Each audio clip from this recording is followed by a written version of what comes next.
told the truth, it's bigger than that. That might be a reason to get rid of him. And I said, well, what would it take to get rid of any attorney general? And you said it would take a scandal. So let's just roll the tape back a little bit. You had Fast and Furious, a gun-running operation that ended in the death of an American officer, a Border Patrol agent.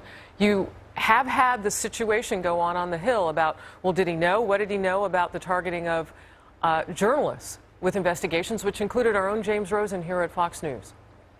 And now you've got the situation about, okay, well, if he did lie, what did he lie about, and what's the penalty for that? So which scandal would it take? We are an open, transparent government, and no matter what side of the dialogue, this is a bipartisan concern that our attorney generals, our presidents are beyond reproach. I know this from personal experience, and this wouldn't be the first time that the White House was being used for political gain, and we need an airing of this. My father represented John Lennon back in the 70s when the Nixon administration was trying to use immigration to have him deported for political gain.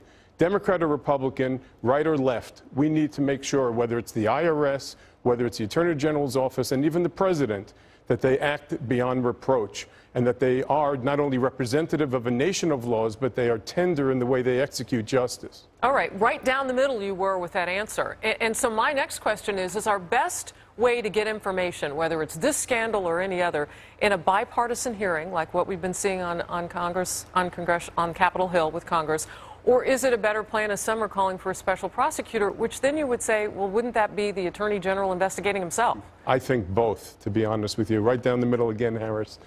No doubt, when you have a special prosecutor, you're pulling the lawyers out of the office in a separate hall or chamber where they can investigate something and keep it structurally separate from their boss.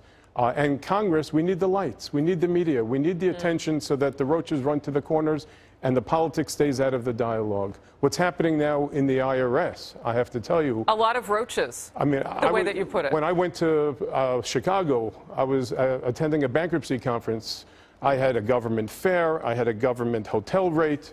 I don't understand who's watching the watchers, Harris, when the IRS is getting all these special perks. That's disturbing. All right, let's talk about that. Let's move on now, because California Congressman Darrell Issa opened up a Pandora's box, if you will, shining a light on this problem too. And then now we're finding out even more information with the IRS and just how much money was spent. The House Oversight and Government Reform Committee is expected to release findings from the Treasury Department that the number that we're looking at possibly on some of these conferences by IRS employees is in the neighborhood of $50 million.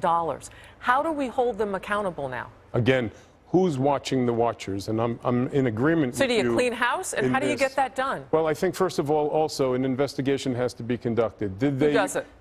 Not the IRS, not the new boss, because the old boss left because of last week's scandal.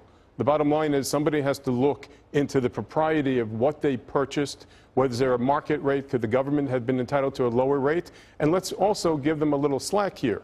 Whether or not they're trying to create a collegiality, whether or not there was an educational component, there should always be a social environment to keep a good attitude of people together, but it should be capped. And no doubt, the information should be transmitted so that people going on this would not be questioned. They would be beyond reproach. They would be told normally the hotel rate is $300, we're now getting $125. Right. And mind you, people would argue if they got a special rate that the IRS should not have gotten a special rate, and they have to be thoughtful where they actually house their people. But again, we are a government of transparency. We are a government that prides itself not only in the substance of law, but in the process as well. And I think we're losing that when the media points to all of these things rapid fire in the same week. Michael Wildes, thank you very much for your perspective and your context on this. Watch it with us. We'll have you back. Thank you. Thank you very much.